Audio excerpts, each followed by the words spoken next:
Coming up on Agweek TV, we'll visit with an expert to discuss the current state of the grain market and what the future holds. We travel to a part of North Dakota that saw significant prevented plant acres. Is progress being made against the 4 major meat packers? The administrator of the FSA shares his thoughts. And entrepreneurs offer innovative ideas on how technology can help solve ag issues.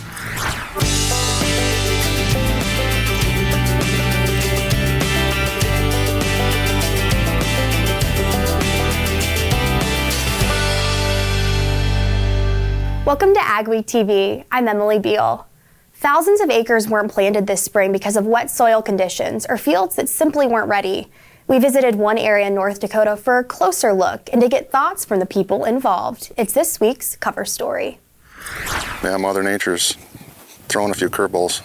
Official FSA records of unplanted acres won't be available until next summer or fall, but Tony Richards, who farms near Hope, North Dakota, already knows one thing about his prevented plant acres. 15 to 20%. That's as high as we've ever been. Everybody thought we were going to be dry this summer and get to the summer, and then we get all that snow and rain, and it just never ended. A big June thunderstorm was the final straw. It ended up being cold, wet weather, slowing down the drying process to get into the field.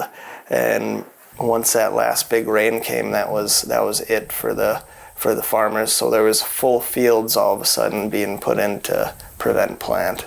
Johnny Jorgensen is an insurance agent in East Central North Dakota.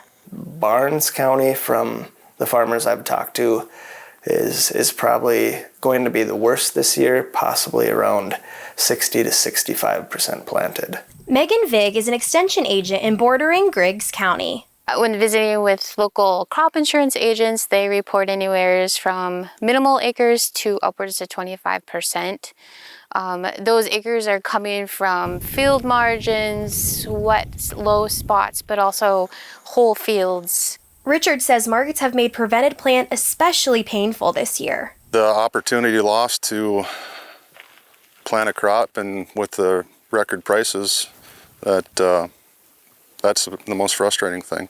Through the disappointment, a small silver lining for some, thanks to a change in PP this year. But livestock producers coming into those prevented planting acres, putting seed down in hopes of raising some sort of forage off those acres.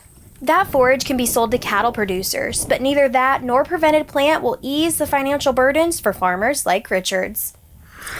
The deadline to report 2022 crop acreage is July 15th. The pandemic brought national attention to the power that meat packers hold over producers. Ranchers and government officials are looking to take that monopoly away from the 4 major meat packers and give more power back to the producers. FSA Administrator Zach Ducheneau, who's from South Dakota and a former cattle rancher before taking his current position with FSA, told me recently it's been a struggle, but he feels progress is being made.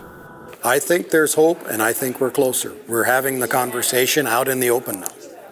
The Secretary has really taken the stand against the consolidation in the meatpacking industry and has put some resources towards addressing that with the small and micro scale processing facility funding that we're delivering.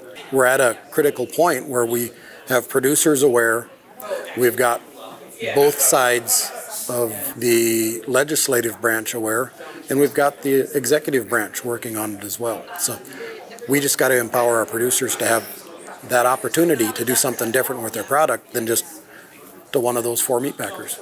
Cattle ranchers are currently seeing better market prices to help make up for lost income to the packers. But inflation has made it hard for producers to see a difference from those higher prices due to increased input costs. Costs are going up too, so we have to have prices, and so we're kind of status quo now. We will get higher prices, and then the cost side is really getting us. Today, the 4 major meat packers hold 85% of the market.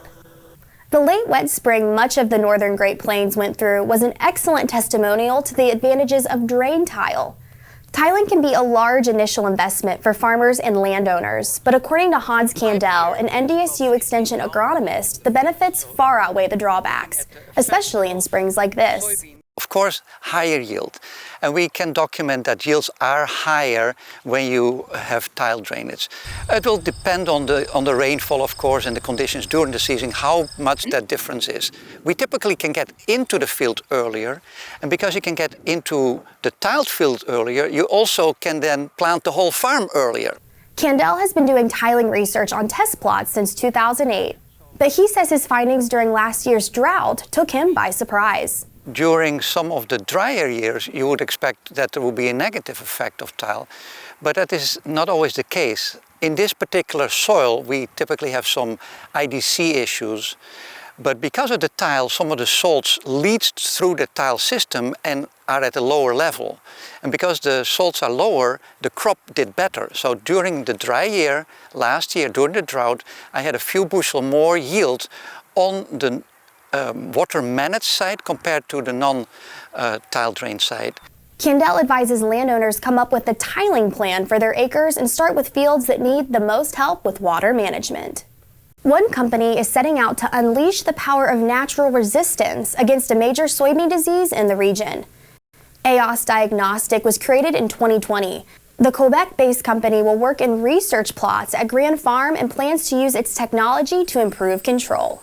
We are working on a natural resistance of soybean. We have a technology that we developed in the last 5 or 6 years to identify the specific variants in Phytophthora in the field. EOS attended the recent Cultivate Agriculture Technology Conference in Fargo, where they shared their future research plans. Coming up on Agweek TV, I sit down with an expert to talk about the grain markets, the ongoing Ukraine impact, and what to expect through harvest. Supersize your summer fun at this year's North Dakota State Fair. For 9 big days, the fairgrounds will be filled with lots and lots and lots to see and do. A huge live concert lineup, thrilling carnival rides, acres of delicious fair food, rodeo and auto events, animals, competitions, and so much more. Come one, come all to the best time of the year. Fair time, the North Dakota State Fair, July 22nd through the 30th. Now it's really summer. Dynaflow is the ultimate high-volume water management pump. Whether you're experiencing flooding, emptying sloughs, transferring ponds, or working on irrigation, the Dynaflow pump works in as little as 18 inches of water and is designed to move 3,000 gallons per minute. The Dynaflow lift pump is the perfect upgrade to your drain tile system. Using line shaft turbine pump technology, these pumps are made to last while operating efficiently. Dynaflow drain tile pumps can move up to 1,500 gallons per minute, up to 3,400 feet away. Small or large, Superior Grain Equipment has the storage, conditioning, and handling equipment to fit any size operation with a wide variety of options and accessories, including our patented Blockbuster auger to help break up blockages over the center sump gate, and a full line of mixed flow grain dryers with even heating, excellent efficiency, and expandable capacities. Protect your investment and market your grain. Get superior quality, protection, and reliability with Superior Grain Equipment. You can get the field results you want in varying conditions with the flexibility of the Summers VRT Renegade. Featuring on-the-fly blade angle adjustment from 0 to 19 degrees. And if you want the simplicity of a super coulter with the ability to move a little dirt, you'll love the all-new Summers Super Coulter Samurai. Go to summersmfg.com or visit your local dealer to learn more about North America's broadest line of tillage equipment and other products from North Dakota-based Summers Manufacturing. All right, here's the free gift I got for opening up a checking account. Let's see what I got. Okay guys, so I got this portable DVD player. Yeah, I'm not sure why my bank would give me a tiny waffle maker. So it's a tumbler, but it doesn't fit in any of my cup holders. I wasn't even sure they still made these. Is it for kids? Is this for kids? Don't fall for the free gift. Find a bank that cares about what you really need. Cornerstone Bank. Welcome back. I'm here with NDSU Extension Crops Economist and Marketing Specialist, Frayne Olson. So Frayne, it's been a couple of months since we've spoken to you last, and in the recent weeks we've seen quite a dip in the wheat markets. Do you want to go ahead and tell me a little bit what the driving forces are behind that? Yeah, so just as a reminder, at the end of February we had Russia invade Ukraine. That was a huge change, in particular for the wheat markets. We saw this great big rally as we started trying to figure out exactly what this meant for global wheat prices. And then you add on top of that some very delayed spring wheat planting in this region, as well as going into the Canadian prairie provinces. And so all of this, this information kind of built. We had a risk premium that entered into the marketplace. And now some of that risk premium is being taken out. So we're getting a little bit more information about how many acres have been planted here in the Northern Plains for spring wheat in Durham, as well as what's happened in the Canadian prairie provinces. Looks like we got a lot of our acres seeded. Still some uncertainty, obviously, about what kind of yield and yield potential that would be. We're also starting to take some of the risk premium out because we're starting to look at alternative flows of grain. The Russian wheat crop looks very good. They're going to have a very large crop this year. Actually, some are projecting a record large Russian wheat crop. The Russians are also trying to figure out alternative supply chain systems. And some of that grain is now starting to move not only from last year, but also some of their new crop. We haven't, in my opinion, reached quite the bottom yet. I think we'll see a little bit more of that risk premium taken out. But moving forward, I do think we'll start to see some additional volatility. What we'll probably see is a trading range start to develop. And within that trading range, we're going to see a lot of volatility over the next several months as we try and figure out, again, exactly how many bushels do we have to work with and where are those bushels being produced and available. So with the volatility in the marketplace right now, what is some advice that you would give producers that haven't sold a lot of their acres so far? So my recommendation is you're not fast enough, as a farmer, fast enough to catch the market. You're not fast enough to chase it. So my recommendation is that for those farmers that sit down, put together your marketing plan, look at what your cost of production is, because that's changed significantly over the last several months. And put in some pricing targets. At what price would you be willing to sell some additional grain? And figure out what those price levels are. Work with your local elevator, work with a processor or a broker, and say, well, let's put those orders in ahead of time. So let's let the market come to you rather than you trying to chase the market. And so that, historically, that strategy, in particular when we get into these times of exceptional volatility, tends to work relatively well. It gives you the peace of mind to say, well, the orders have already been placed. We'll just watch what's happening and make sure that those orders get filled and we're able to supply the product. So the region had a very late planting season this year. How did that impact the markets currently, and how do you think that is going to forecast the later summer months, such as August? Late July, early August timeframe, when we get into the pollination for corn, as well as flowering and pod set for soybeans, the markets are going to be watching that very, very closely. Our margin for error on all of the major commodities is relatively tight this year. We don't have a lot of inventory, extra inventory if we do have some production issues. So I do expect to see a lot of volatility as we get into those key reproductive phases for in particular soybeans and corn, which will then spill over into the wheat markets as well. So hang on, I don't think the volatility is over yet. Frayne Olson with NDSU Extension, thank you for your insight today. Still ahead, during this patriotic time of year, we look back at some of our favorite Flags on Farm stories from the Agweek Vault.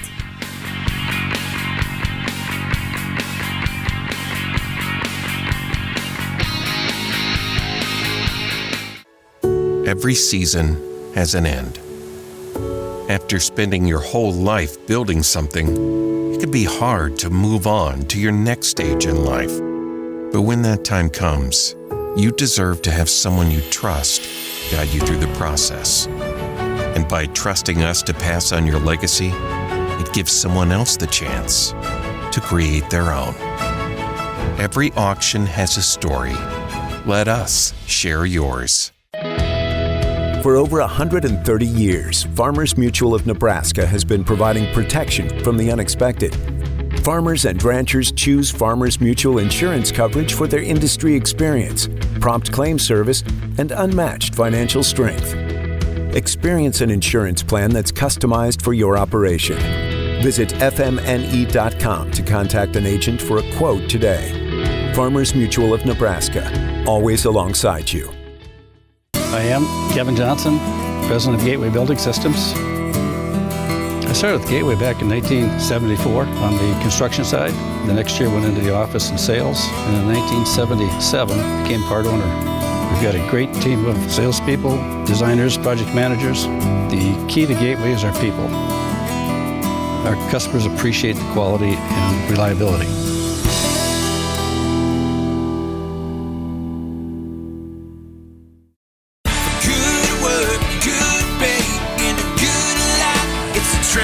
Systems way. Good work, good pay, in a good life, lets me live my way. Good work, good pay, in a good life, Trans Systems way. Good work, good pay, in a good life, lets me live my way. It's the Trans Systems way. Good work. Go beyond the headlines with an Agweek membership. Get in-depth agribusiness reporting, original farm and ranch stories, and fact-based research for the most comprehensive ag news in the upper Midwest. Experienced ag journalists bring you exclusive ag news, insights, and policy updates you won't find anywhere else. Become a member today and get unlimited access to Agweek and Agweek TV. Could the region be in for above average temps? Here's Jared with our AgriWeather Outlook. I'm Storm Tracker meteorologist Jared Piepenberg, and this week's Ag Week weather outlook, our general outlook, we're going to be talking about some ridging aloft and what that'll mean for us here as we're heading into kind of mid-month and where we could see more dry conditions. We'll take a look at that drought monitor as well, how things are shaping up here across the U.S., and talk about rain and storm chances here across parts of the lower 48 and how things will work out here over the next couple of weeks. So right now we have this weekend, this ridge that's been building over central portions of the U.S. here. This is actually going to start to retrograde almost toward the west over the next few days as we continue into the work week. You know, watch this ridge just start to build over the Rockies and impact parts of the northern plains here and the central plains as we continue through mid toward the end of this work week. So you can kind of see how that's building way up into Canada with some dips in the atmosphere down across the very western edge and northwestern edge of the lower 48, along with parts of the Great Lakes region as well. And those dips may end up just being a fraction cooler and maybe seeing a little active weather as well in terms of a little better shot at some precipitation with those dips in the atmosphere. Now, as we head toward the later half of the work week and toward the weekend, notice how this upper level ridge is just dominating most of the western and central portion of the lower 48. And that's going to keep temperatures fairly warm and maybe a little drier for some, although we will likely still see some isolated to scattered thunderstorms here and there across parts of the region. So keep that in mind. So precipitation outlook here as we head throughout the week. Dry conditions are looking likely across the northern states, just kind of bordering with Canada there, along with the northern plains, upper Midwest toward the Great Lakes as well. Chances of wetter weather are going to be down in the southwest, in the southern plains, and across the southeastern seaboard. I'll have a little better shot at that as well. Now, temperature outlook, I'm sure you know that here as we looked at that ridge just a minute ago of how that was starting to build across the west coast. And as that does so, we're going to see above average temperatures most likely across the Rockies and the west coast, down across the southern plains as well. And just ahead of it could stay a little cooler with the wind directions coming off the lakes there. Just may stay a little chillier for some. That could include southeastern parts of Minnesota, Wisconsin, and some of the states that border the Great Lakes. Drought monitor wise, there's still some dry conditions out there for parts of the northern plains, upper Midwest as well. But the conditions that are a little worse are still impacting areas of the south and southwest, which is kind of typical anyway. As we head toward next week, and that ridge is slowly pushing into the central parts of the U.S., precipitation underneath that ridge kind of looks like be impacted more so across the northern plains, upper Midwest, looking at below average precipitation, where another shot at above average will be down in the southern states and across the southeast. Temperature outlook underneath that ridge as we head into next week, again, looking to be very similar with the hot temperatures mainly off toward the west and impacting parts of the Rockies.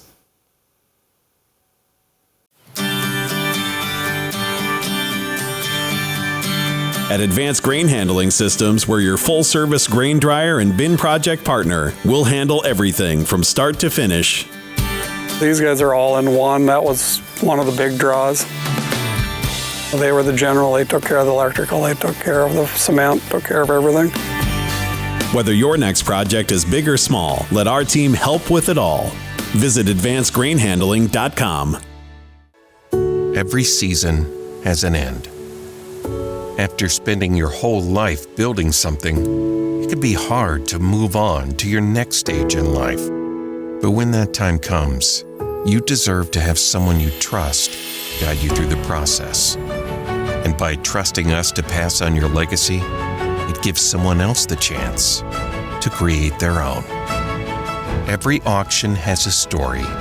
Let us share yours. Small or large, Superior Grain Equipment has the storage, conditioning, and handling equipment to fit any size operation with a wide variety of options and accessories, including our patented Blockbuster auger to help break up blockages over the center sump gate, and a full line of mixed flow grain dryers with even heating, excellent efficiency, and expandable capacities. Protect your investment and market your grain. Get superior quality, protection, and reliability with Superior Grain Equipment.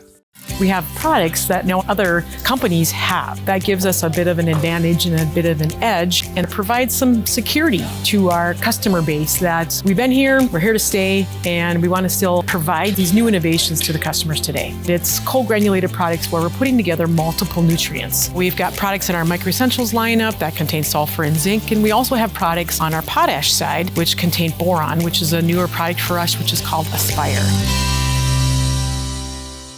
It's going to be an interesting year in agriculture.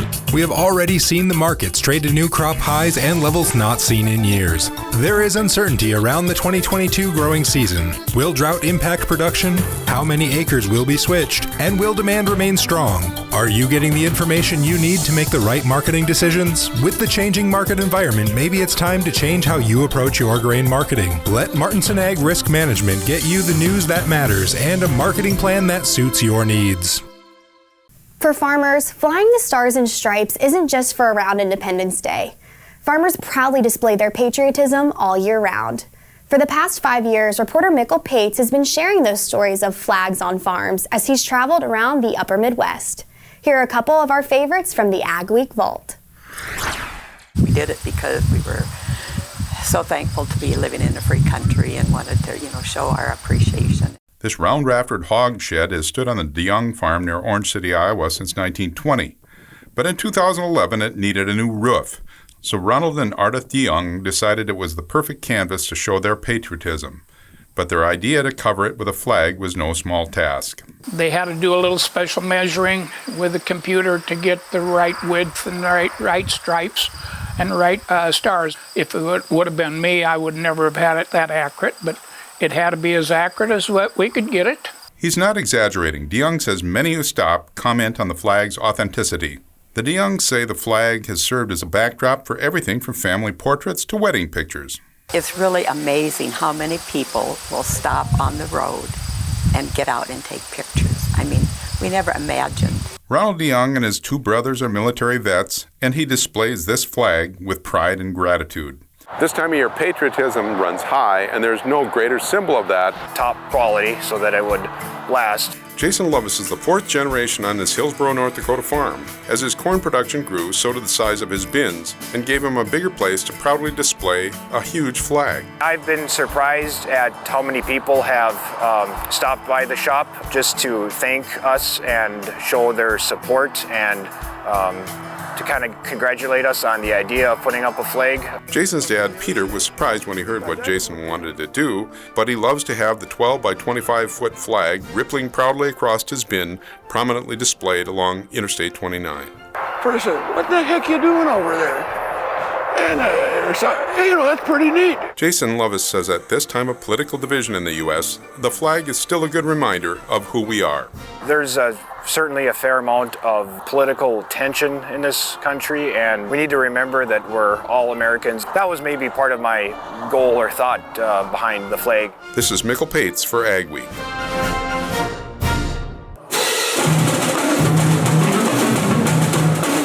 Strike up the band. It's time to celebrate 80 years for a Southeast Minnesota Cancer Research Lab that started out as an effort to benefit food safety.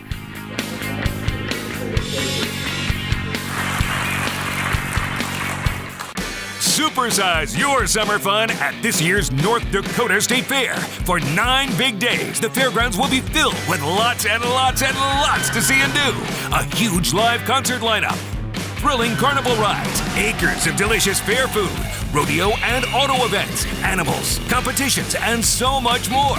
Come one, come all to the best time of the year. Fair time, the North Dakota State Fair, July 22nd through the 30th. Now it's really summer.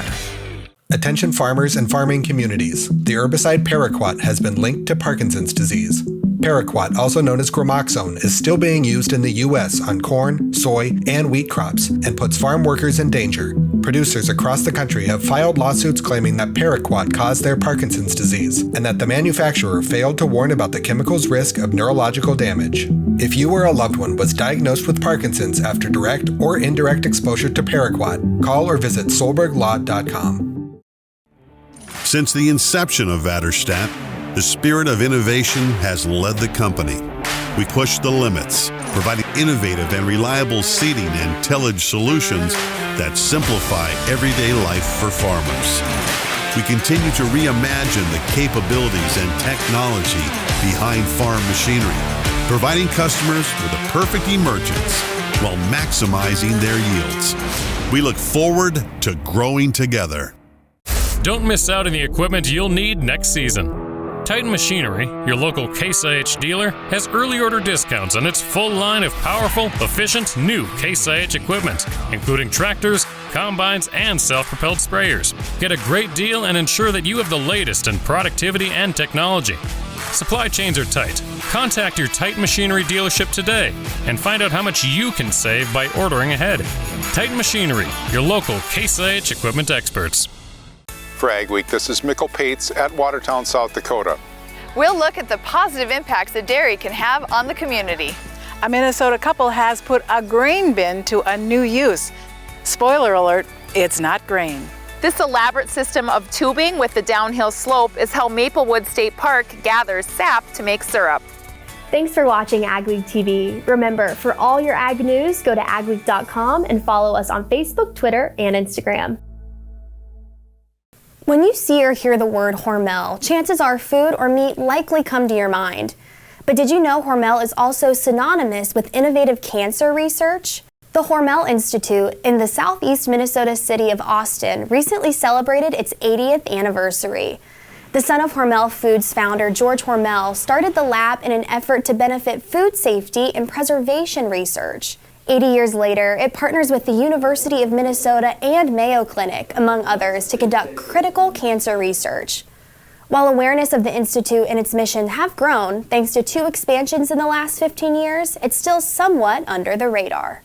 We're sort of looking forward to what we can do in the next 80 years. We hope to be able to set the Institute up on a trajectory so that within 80 years, you'll really know who we are and so will the rest of the world. The Institute's research is funded partly through dividends from Hormel Foods, given through the Hormel Foundation. Stories you'll only see on Agweek.com and in Agweek magazine this week. A lawyer is trying to keep Summit Carbon Solutions off the land of his clients in South Dakota. And poor growing conditions in southeast Minnesota and Wisconsin have hurt strawberry farms. We appreciate you watching Agweek TV. Remember to check us out daily on Facebook, Twitter, and Instagram to keep up on all your ag news. We'll see you next week.